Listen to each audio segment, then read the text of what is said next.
Alô, gente, meus irmãos, minhas irmãs, muito boa noite. Estamos iniciando aqui mais uma noite de palestra virtual, pois a nossa casa espírita continua com as portas fechadas, as portas físicas, e como já disse várias vezes aqui, as portas espirituais estão sempre abertas para receber cada irmão, cada irmã. Espero que vocês gostem da palestra de hoje, onde nós vamos trazer por tema Confia em Deus. O Hélio Ribeiro, da Casa de Batuíra, Casa Assistencial Espírita com sede da cidade de São Gonçalo, no Rio de Janeiro, é quem traz essa palestra para a gente na noite de hoje. E você, confia em Deus? Vamos para a nossa prece nesta noite, antes da nossa palestra.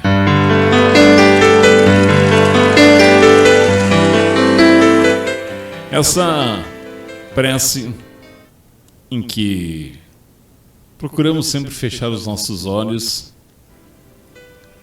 manter a concentração, o espírito elevado a Deus, nosso Pai, a luz divina do nosso Mestre Jesus. A você, minha amiga, meu amigo também,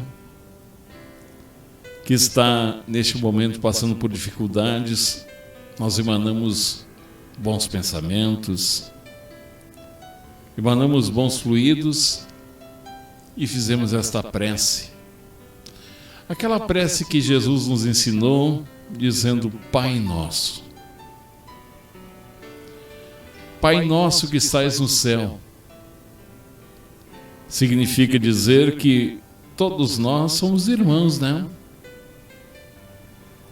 Pai Nosso que estais no céu. Santificado seja o vosso nome. Venha a nós o vosso reino.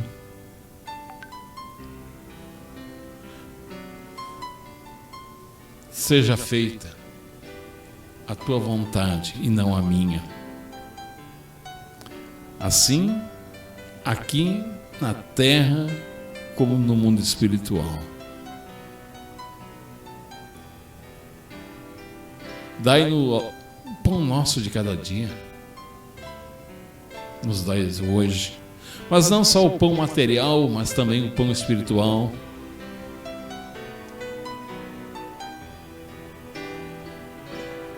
Perdoai as nossas ofensas, assim como nós estamos aprendendo a perdoar aquele que nos tem ofendido. Temos tanto a aprender com esta prece. Temos tanto a aprender ainda neste mundo, onde estamos presos a este corpo. Pedimos tanto e agradecemos tão pouco. Agradecemos nesse instante, ó Pai, pela casa, pelo alimento, pela família e até mesmo pelos fracassos que temos muitas vezes no dia a dia, que são provas colocadas em nosso caminho para saber se nós estamos aprendendo a resolvê-las com bondade, com caridade, com paz. Pai nosso que estais no céu, santificado seja o vosso nome. Venha ao nosso reino e seja feita a tua vontade, assim na terra como no céu, e não a minha vontade. O pão nosso de cada dia nos dai hoje. Perdoai as nossas ofensas, assim como estamos tentando perdoar a quem nos tem ofendido. E não nos deixeis cair em tentação. E te pedimos, nos livre do mal. Não nos deixe que o orgulho, que a soberba suba a nossa cabeça. mas que sejamos humildes, que sejamos caridosos, que saibamos perdoar, mas perdoar com o coração. Aos encarnados e desencarnados, deixamos a nossa prece e a palestra com Hélio Ribeiro. Confia em Deus.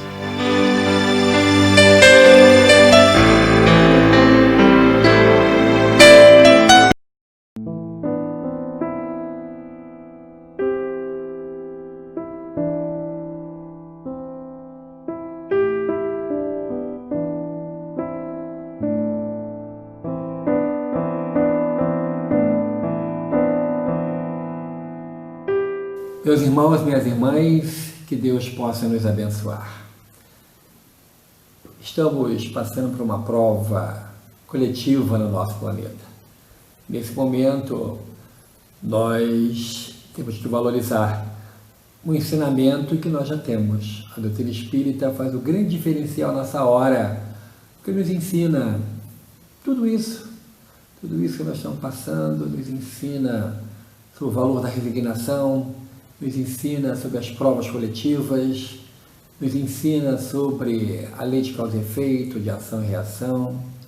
No Evangelho segundo o Espiritismo, capítulo 5, que é o maior capítulo do Evangelho segundo o Espiritismo, o livro organizado pelo professor Allan Kardec, durante um período que ele estava também de quarentena, mas de um descanso forçado por seu médico, porque ele estava trabalhando, ou melhor, estava dormindo só 4 horas por noite. E aí o seu médico determinou que ele ficasse de repouso, no mínimo durante 1 mês. E ele, não tendo dinheiro, mas tendo amigos, um grande amigo seu lhe ofereceu a chave de uma casa à beira do mar, na Normandia, e ele foi para lá. E o amigo ainda tomou cuidado de eu colocar, abastecer a despensa, armários abastecidos, e ele foi, e ele durante esse 1 mês organizou esse livro maravilhoso, que é o Farol, que deve estar sempre ao alcance de nossas mãos, qualquer hora e qualquer momento. No capítulo 5, que fala sobre bem-aventurados aflitos, Allan Kardec fala sobre o bem e mal sofrer, ou seja, qual é a nossa reação, como que nós devemos entender isso que nos sucede, ou os insucessos que nos visitam. Primeiro, nós entendemos que pela lei da reencarnação, nós somos artífices do nosso próprio presente. Nós passamos pelas provas pelas quais nós mesmo estamos precisando passar. E nós temos uma facilidade muito grande de fazer coisa errada. Abrindo a boca, falando, nós erramos. Sendo omissos, nós erramos. Praticando ou deixando de praticar esse ou aquele ato, nós erramos. Então devemos nos organizar para, entendendo a doutrina espírita que muitos de nós conhecemos, ou você que conheceu agora a doutrina espírita, estava começando aí no centro espírita e veio o isolamento social. Mas você tem acesso pela internet aos livros da codificação de Allan Kardec e você pode ler. É o item 18 do capítulo 5º, Bem e Mal Sofrer, que Allan Kardec traz para lá a mensagem do Espírito Lacordaire, que foi ditada na cidade de Havre, em 1863, onde ele fala de como que nós vamos reagir a essa situação. Essa mensagem nos remete imediatamente a uma passagem no Evangelho, numa carta de Paulo aos Hebreus, quando ele diz assim: nunca te deixarei, nunca te abandonarei. Ou seja, o nosso Deus, o nosso Pai, é de infinita bondade, infinita misericórdia, e nunca vai nos deixar, nunca vai nos abandonar. Daí a confiança em Deus. É para nós espíritas que vivenciamos uma fé raciocinada, algo muito importante: confiar em Deus. Ah, mas a situação está difícil, eu dependo dos outros para tudo, mas confie em Deus. Acredite que o socorro divino venha. Nós lembramos do livro Voltei, ditado pelo irmão Jacó e editado pela Federação Espírita Brasileira, O irmão Jacó foi Frederico Figner. Frederico Figner foi um dos homens mais ricos do Brasil e conheceu a doutrina espírita através do processo da dor. Frederico Figner, depois de ter filhas já crescidas, teve uma menina que antigamente chamava temporão, ou seja, depois de um tempo dos filhos maiores, veio a menina, a Marta, e ele, com a Marta com 5 aninhos, na lagoa de Araruama, a poucos metros dele, a menina tropeça, cai e em questões de segundos morre afogada. Ele e a mulher ficam desesperados por aquela dor que só quem passa por ela sabe o tamanho da dor da perda de um filho.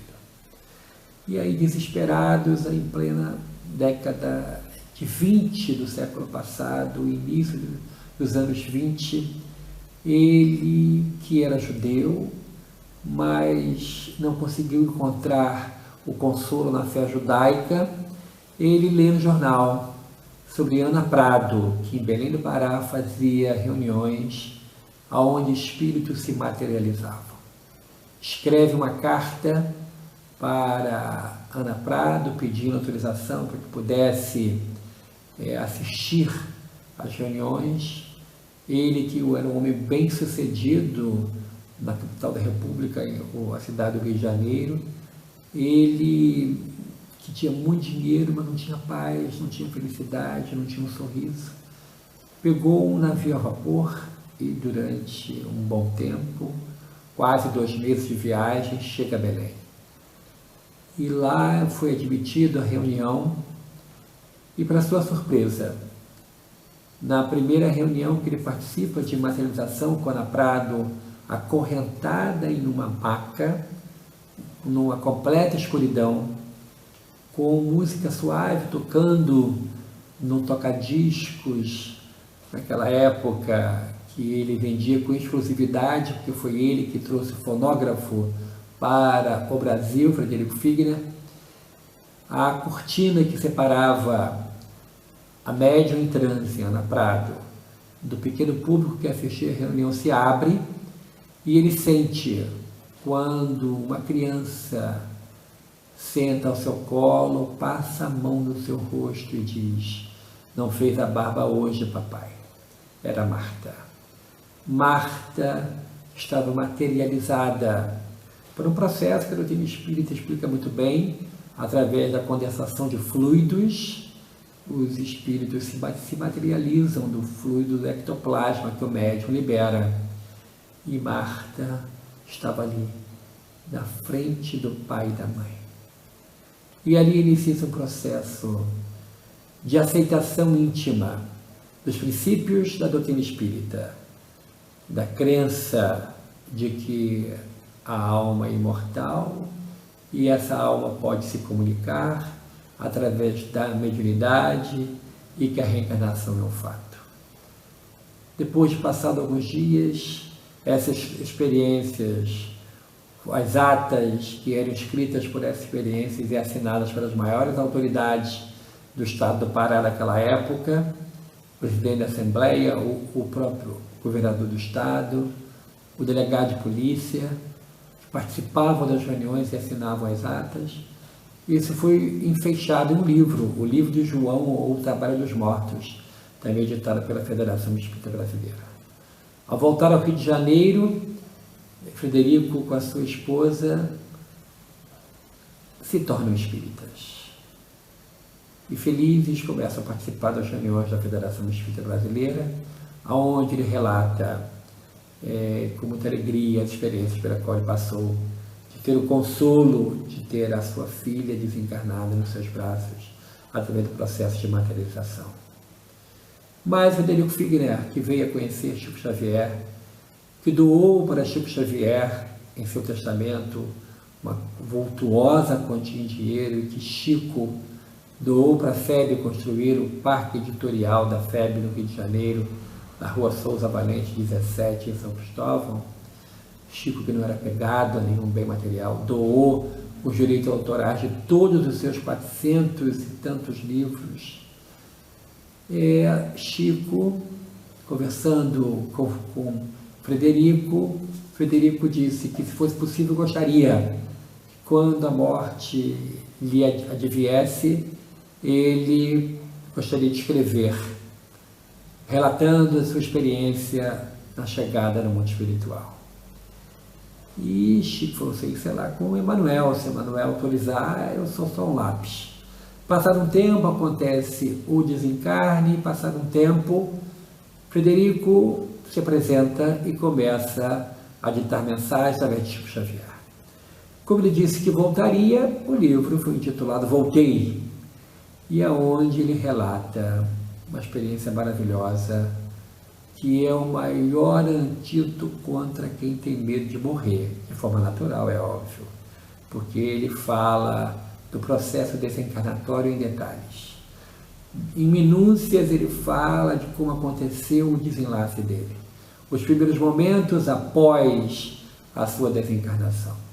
E fala no momento em que o Dr. Bezerra organiza uma pequena excursão que sai da Terra em direção a um posto de socorro localizado bem próximo da crosta terrestre.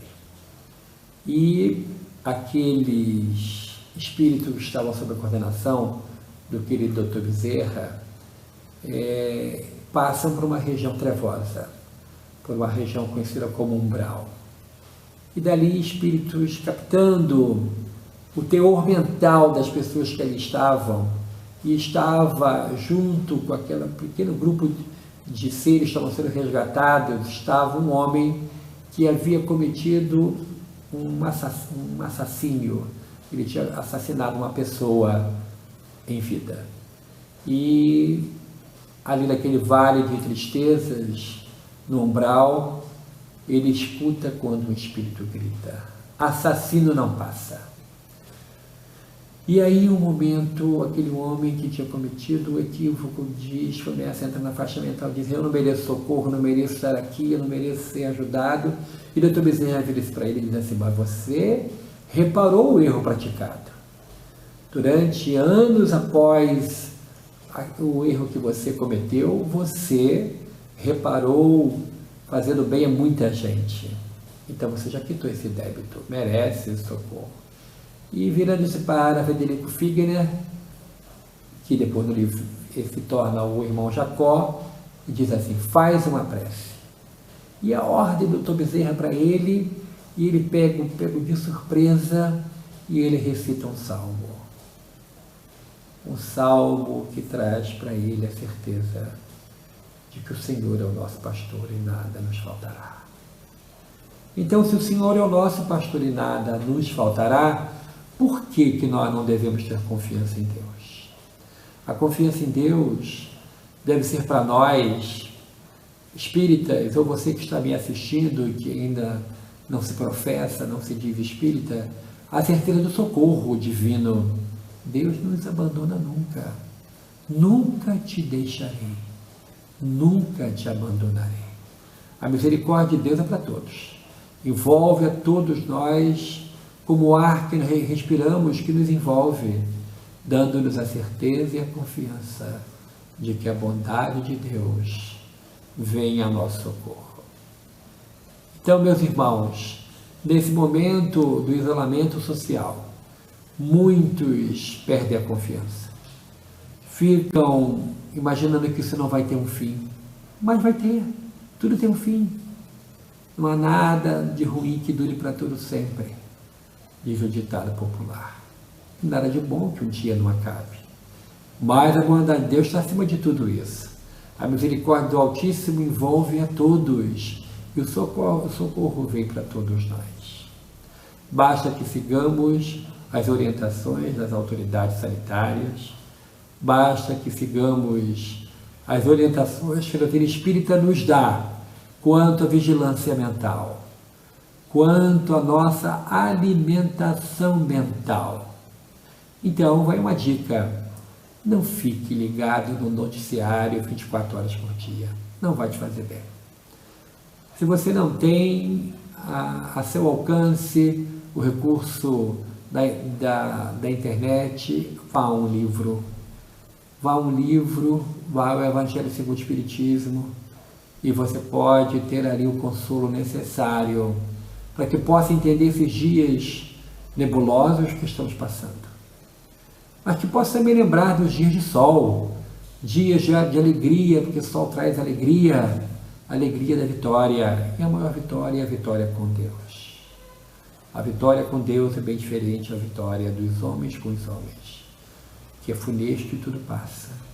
Mas aquilo que vem com Deus é para todo sempre. A vitória com Deus é a vitória sobre nós próprios. E nesse momento do isolamento, nós lutamos contra nós próprios, contra as nossas imperfeições, contra as nossas negatividades, mas a confiança de que, apesar dos pesares, apesar de muitas vezes você, no processo de autoculpa, não exerce o auto-perdão, não consegue entender a extensão da misericórdia divina e entra numa faixa de que eu mereço o desencarne agora, eu mereço ser infectado, eu mereço não ter socorro, eu mereço uma morte difícil, cruel. Não. Deus tem um propósito para cada um. E a bondade de Deus é infinita. Permite que cada um de nós tenha um recomeço. E que possamos todos nós lembrar de figuras ímpares na história e que deram a volta por cima.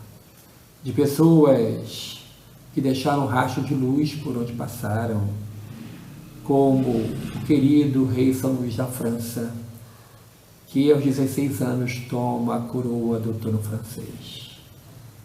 Vem de uma família, de uma dinastia, da onde saíram os Luíses, do Luís I ao Luís XVI. Ele foi Luís IX.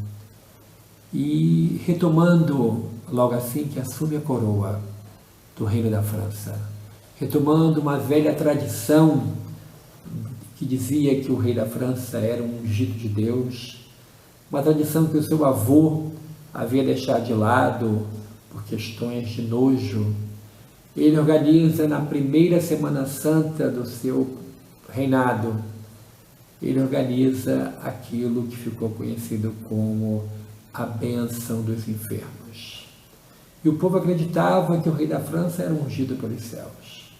Acreditava que no momento de sua curação, o Senhor Jesus colocava uma bênção muito especial sobre a cabeça do reinante francês. E ele, retomando essa velha tradição, pediu para que os doentes fossem ao palácio. E organizou os doentes e beijou a ferida dos doentes. E passados alguns dias vieram a notícia de cura. O rei São Luís da França, em vida, era um homem virtuoso que curava e que trazia a certeza de que a bondade de Deus é infinita.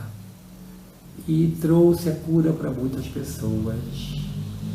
E ele continuou com a sua vida virtuosa, trazendo alívio para os sofredores, fazendo um governo justo, sendo um homem de Deus à frente de um país. Diferente de muitos que, quando aliam a fortuna e ao poder, caem. O rei São Luís da França não caiu, assim como a Rainha Santa de Portugal, a Rainha Santa Isabel, não caiu. Não caiu sob o peso do ouro, sob a influência do poder. Não. Mantiveram-se fiel a Nosso Senhor Jesus e seguiram firmes. E apesar de muitos fatores negativos, confiar em Deus, tendo a certeza da bondade divina em suas vidas. Nesses momentos que passamos, que parece que os dias não terminam, que a cinza e a tristeza nos envolve, lembremos do Senhor Jesus, daquele que aplacou uma tempestade em alto mar,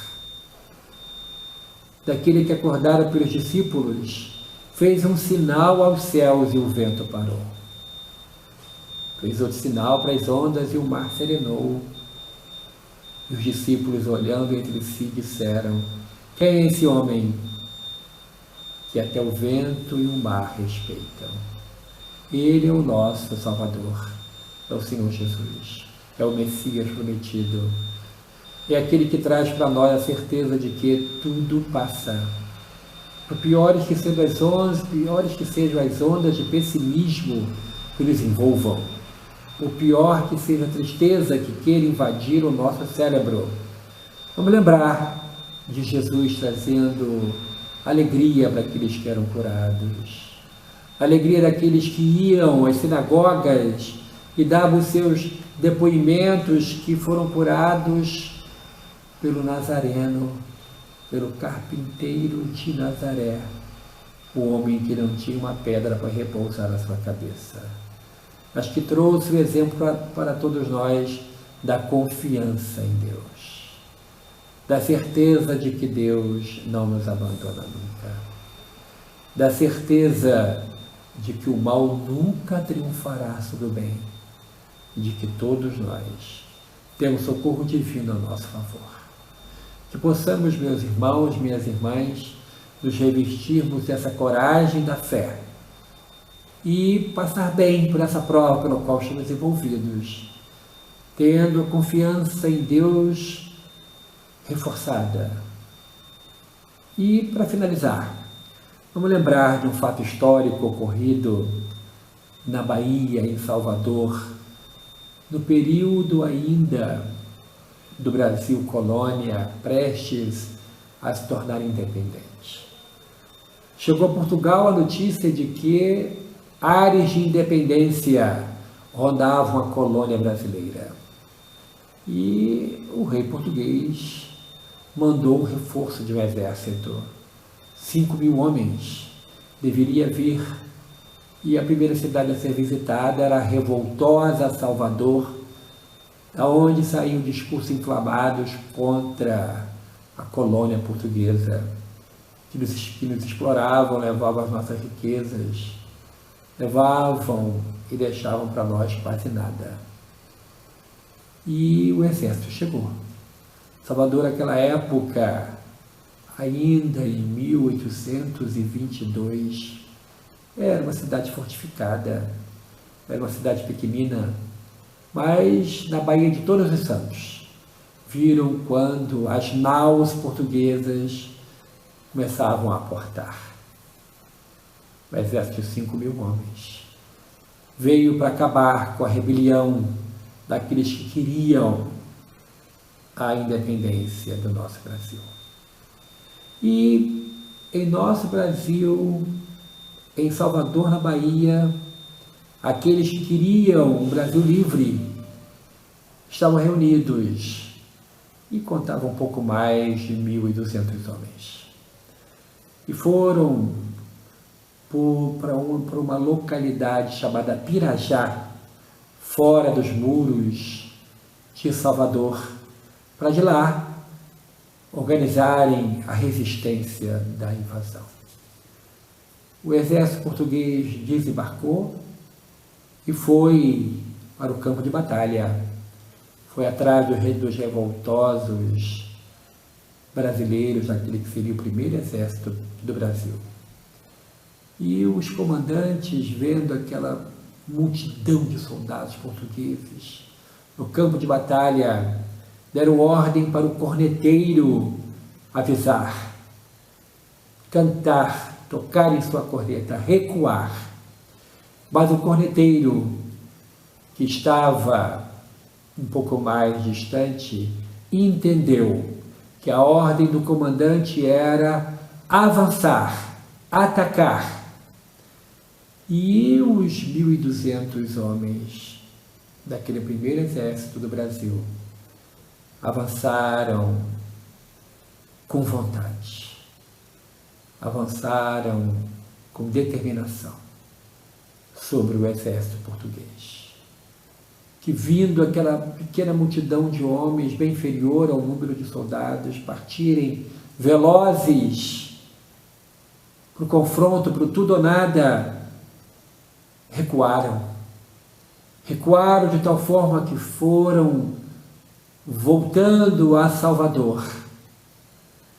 E entraram correndo nos navios, foram tomados por um pavor. E um estranho vento soprou. E as naus portuguesas, impulsionadas por aquele vento, tomaram a direção de Lisboa. E em 2 de julho de 1822, a Bahia tornou-se independente. Foi a vitória da certeza e da confiança em Deus contra o medo. O medo nunca pode ser maior do que a confiança em Deus. Então que possamos lembrar do corneteiro de Pirajá e sairmos resolutos para a nossa grande vitória, que está na nossa antessala, esperando que entremos vitoriosos e protegidos com a couraça da fé, para continuarmos com a nossa vida após essa pandemia. Que Deus nos abençoe abundantemente. Que o Senhor Jesus te cubra de coragem, de fé, de bom ânimo e de alegria, hoje e sempre. Muito obrigado, muita paz a todos.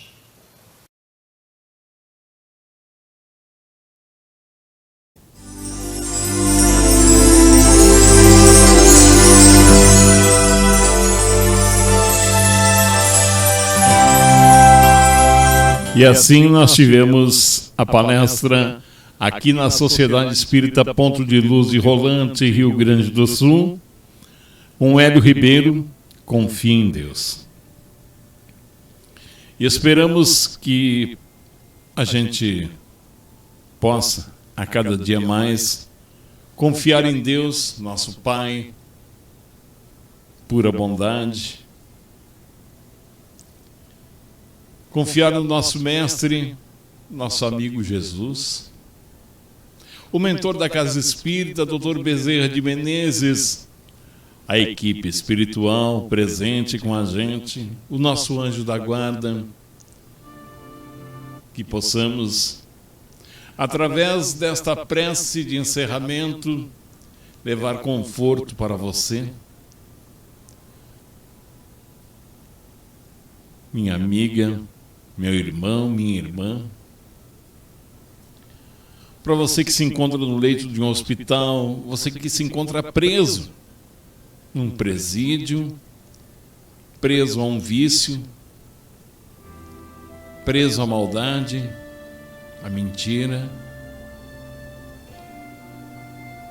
que o seu anjo da guarda, que Jesus, que Deus, que a sua fé possa libertar. Muito obrigado a você, minha irmã, meu irmão, que nesse instante está emanando pensamento positivo para aqueles que já desencarnaram, conhecidos ou desconhecidos, através deste vírus, o Covid-19 e de outras tantas doenças que já estão no mundo espiritual e que sejam bem recebidos. E aqueles que ficaram, também emanamos bons fluidos, emanamos vibrações boas e a nossa prece.